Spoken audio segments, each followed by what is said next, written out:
Bonjour à tous. Dans cette vidéo, je vais vous parler de tout ce que vous devez savoir sur les maisons d'hiver en rondins. Nous allons aborder les avantages et les inconvénients de ce type d'habitation, les différents styles de maisons en rondins disponibles, les facteurs à prendre en compte lors de la construction d'une maison en rondins et bien plus encore. J'espère que vous apprécierez cette vidéo et que vous en apprendrez beaucoup sur les maisons en rondins. Les maisons en rondins d'hiver présentent de nombreux avantages qui les rendent idéales pour le climat froid. Elles sont connues pour leur excellente isolation, emprisonnant la chaleur et maintenant les intérieurs confortables même par les températures les plus glaciales. Ces maisons ont une solidité et une durabilité exceptionnelles, ce qui les rend résistantes aux intempéries et aux éléments. Le bois utilisé dans la construction des maisons en rondins possède des propriétés naturelles d'isolation acoustique, créant une atmosphère calme et paisible à l'intérieur. De plus, les maisons en rondins sont réputées pour leur esthétique unique et rustique, ajoutant du charme et du caractère à n'importe quel paysage hivernal.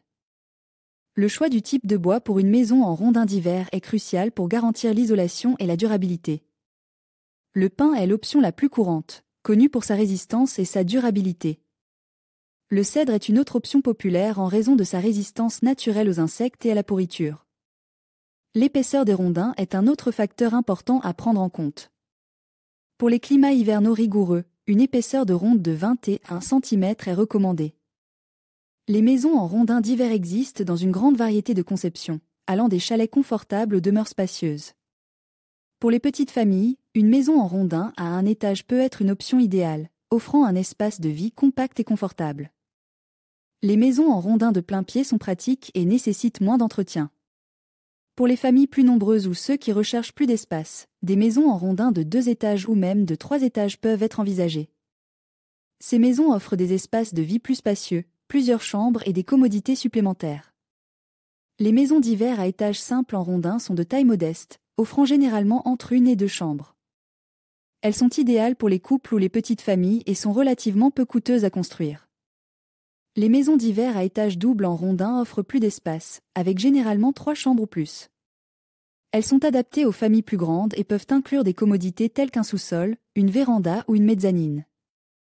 L'isolation est cruciale pour les maisons d'hiver en rondins. Des matériaux isolants tels que la laine de verre, la cellulose ou le polystyrène peuvent être utilisés pour remplir les interstices entre les rondins et empêcher les pertes de chaleur. Pour chauffer la maison, on peut utiliser divers systèmes, notamment poêle à bois ou à granules. Ils fournissent une chaleur chaleureuse et confortable et peuvent être une option économique. Chauffage géothermique, il utilise la chaleur de la terre pour chauffer la maison, ce qui permet de réaliser des économies d'énergie significatives. Systèmes électriques, les planchers chauffants ou les pompes à chaleur peuvent être utilisés pour fournir une chaleur uniforme dans toute la maison.